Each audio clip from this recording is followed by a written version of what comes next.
It is now my privilege to introduce U.S. Congressman Emanuel Cleaver, representative for the citizens of the Missouri's 5th Congressional District since 2011. Mr. Cleaver is a member of the exclusive House Financial Services Committee, the ranking member of the Subcommittee on Housing and Insurance, and also the senior whip for the Democratic Caucus.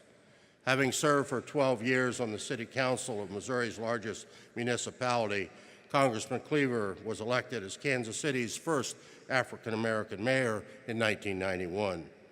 For 8 years, he distinguished himself as an economic development activist and an unapologetic redevelopment craftsman. Now in his 7th term representing citizens' rights here in Kansas City, he played an integral role in the creation of the World War I Centennial Commission. Some of his top priorities include economy and job growth, strengthening homeland security, and securing veterans' earned benefits and access to high-quality health care. Please welcome from Missouri's 5th Congressional District, Congressman Emanuel Cleaver.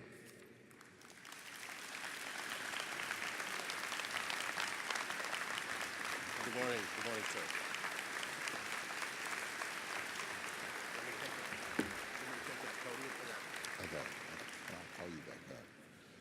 Good morning.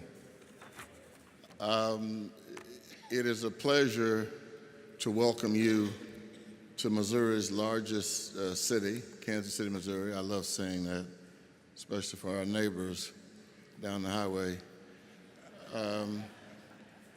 But we're glad to have you here in Kansas City, Missouri. This is one of the places I represent in Missouri's 5th Congressional District. And we want your stay here to be pleasurable. And so if something should happen, you know, if you drove in and if you should find a municipal traffic ticket on your car, which we try to make sure that our guests are not, you know, unnecessarily burdened. But if you should find a traffic citation on your windshield, our office is actually not too far from here on 31st Street. If you can come to our office, we will have a staff person take you to the municipal court, and we will try to help you get money out of the ATM machine, whatever you need to do. So we don't mistreat our guests in this community.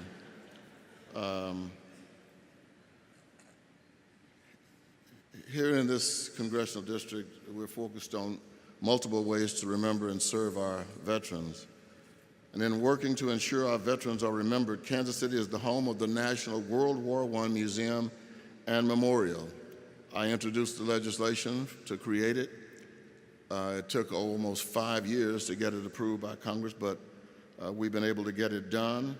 And now the grassroots work of the people of this area has made it possible for the Liberty Memorial, built in 1922, to serve as the National World War I Museum and Memorial.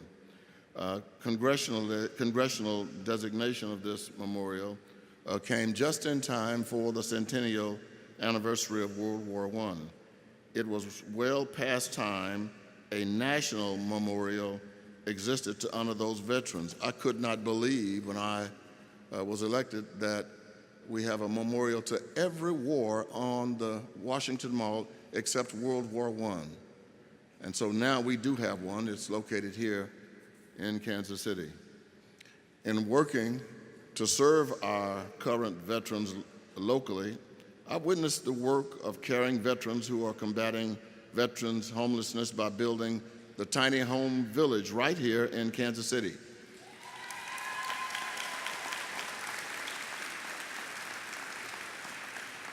And the Area Transportation Authority created a program called Ride KC, a program that allows veterans to ride the bus freely to facilitate easier access to medical appointments, work, and connecting with friends and family.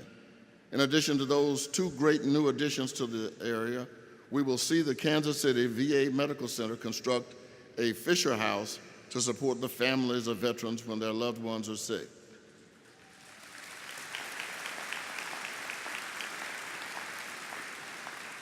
Veterans come from all walks of life. They live in small towns and big cities. They are the young and the elderly. They are men and women. There are differences amongst all of us, but there is a common thread that binds all of us, a passion for service and patriotism. It is true that these are hypersensitive political times. It is true that we are in the midst of perhaps the most politically tribal moment since the nation's pre-Civil War days. Yet, I do believe that we can and will reduce the chasm between us, which will allow us to forge relationships on the principle of civility. Now, I'd like to share with you before I leave the words and actions of two of our great national sages, Linus and Lucy. Linus is in the family room watching his favorite TV show when Lucy appears at the door and she says, "Linus, I don't like the show you're watching. Change the channels." He said, "I'm not going to change the channels. Why should I change the channels for you? I was the first one here." And she said, "Linus, change those channels. And if you don't change those channels, something bad will happen." And he said, "What?" And she said, "Do you see these 5 fingers?" She said, "When I ball them up, they form a force so powerful that no one will be able to stand." And so Linus gets up and changes the channel. And then he raises his hand up in front of his eyes and he says, "Why can't you guys get together like that?"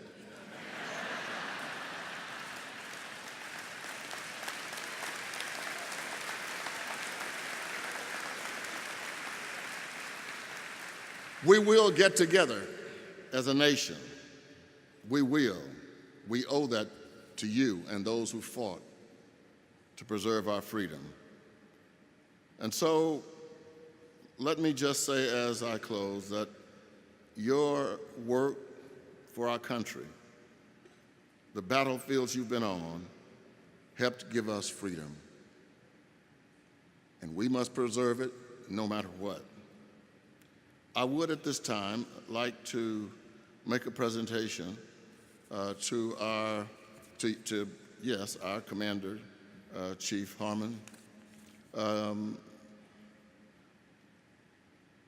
Your motto, "No one does more for veterans than the VFW." Knowing this as your motto made me do something to honor your work of the VFW that I'd like to present at this time. I have here a congressional statement that was presented on the floor of the United States House of Representatives last week. It honors the VFW, and at the same time, I would like to present you with a flag that we flew over the U.S. Capitol on July 4th for this purpose. Thank you very much, and may God continue to bless the veterans.